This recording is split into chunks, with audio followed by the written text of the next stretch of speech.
Alright, hey, Jeff here. I'm back. So, my last video, there was a little mess up at the end and it cut off the last couple things. So I was going to show the things that I got in that I chopped off that video.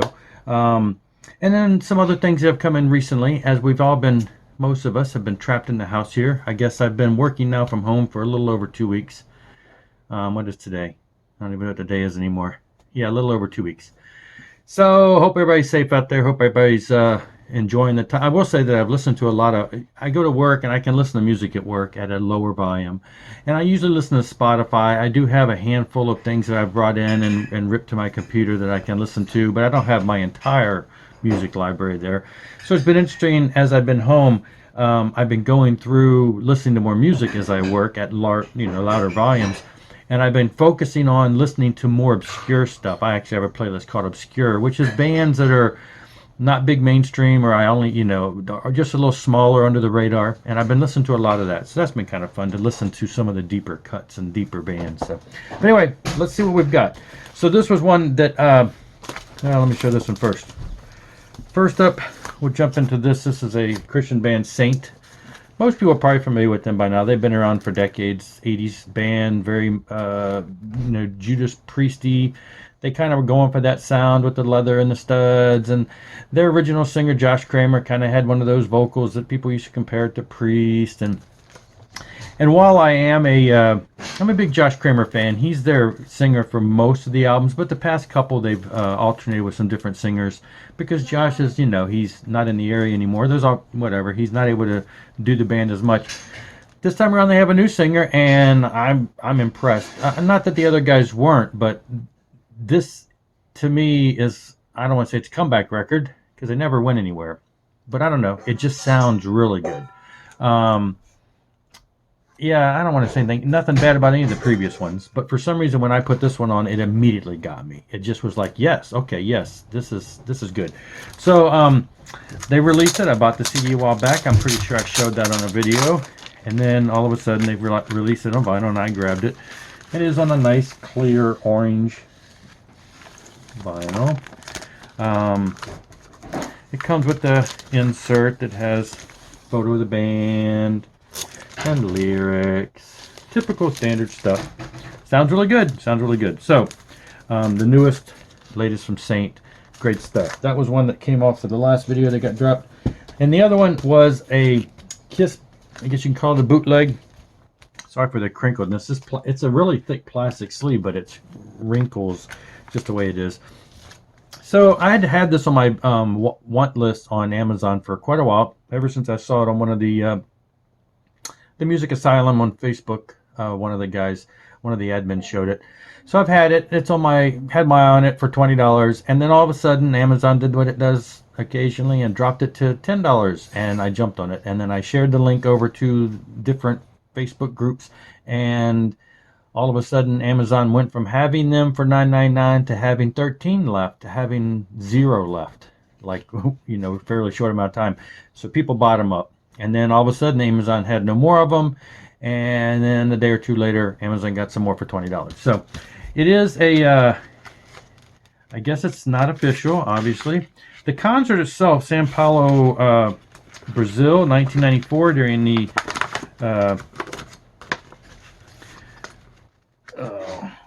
it's a radio broadcast. Anyway, it's on blue. It's hard to get out of that plastic. It's on a nice blue marble. This show was on the Kissology DVDs that came out years ago, and the whole show is there. But this they have taken and just, I should have showed it, taken and just trimmed out like classic tunes. So you've only got songs that are like, I think the newest song on here is "Lick It Up." Everything else is older. But the lineup is the Bruce Kulick and Eric Singer non-makeup days. So it's interesting. It's them playing the classics. So it's almost like having an album of just classics with a newer band. So it's kind of neat. The original concert had all kinds of songs from the recent albums and stuff. So they just trimmed that out and put it out. And I couldn't pass it up for $10. So I grabbed that. Now, since then, in other Kiss news, Another one that dropped on Amazon to I think it was $10 or just under. Went ahead and grabbed the first album, the 2014 release. Now, it wasn't one of those ones from Amazon that was like a scratch and dent or warehouse or returned. It was just an Amazon $10 deal. Yet when I received it, I was shocked that it came not in a box like 99.999% of every other Amazon album I get. It was in just not even a padded envelope. It was just in one of those flimsy plastic Amazon sleeves. I was like, seriously? And of course, what did I expect? I got it opened, and I didn't take it out of the shrink wrap, but this corner's really bent, that corner's really bent, everything's bent. This corner's really creased and bent. Record itself, fine condition. So of course I got on the horn with Amazon and said, look, I cannot believe you all did this. I want to return it, but I want to make sure that when you send it, when you send me another one, that it's not going to be in this kind of bag. I don't even know how they or why they did this. I told the guy, I said, honestly, if he was going to, I would have to send it back and blah, blah, blah. And they didn't even have any in stock. They said it would be another month or so before they got it. So then I told the guy, well, if the price is right, I'll keep it. I wouldn't pay full price, even $10 for it in this condition. But hey, if you can knock off some of the price, then it might be worth keeping if the album itself is in good condition. So he said, go ahead and open it. I opened it. It was in perfect condition. The best he could do was knock it off 50%. So I ended up paying $6 for it. $6. So I guess with tax and everything, it was $6. Anyway, I thought for $6, it's brand new record. It's just got a dinged up sleeve, so I kept it. So now I have that. I think I have all of the earlier stuff now, which I guess is still the easiest stuff to buy and for the cheapest price. Okay, so over the weekend, I ventured out of the house. Yes, I left this house in the security. Anyway, I ventured out of the house, went to the record store. They have our record store still open. They're just like not allowed to have more than 10 people in there, and they make you wash your hands when you get there, and yada yada. So hadn't been there for a few weeks, went in there. Wasn't a ton of stuff that I wanted to jump on, but I did find this. It was in really good condition. This is the second Piper album featuring Billy Squier. This is the reissue I found, which is why it says featuring him, because by the time this was reissued in the mid 80s, he was already a solo artist. The album itself was like 77. It was their second and I believe only other album. The first album I got months ago at a place, and I thought, well, I was never very familiar with the Piper stuff back in the day, but I was a fan of Billy Squier, but never really delved back into the stuff from the 70s. But now I went ahead and got it because I thought, well, I'll have both of them. I got it, yeah, so it's just mainly something to fill the hole to have that. I don't have all the Billy Squier stuff, but I have the majority of it, so I thought that was cool.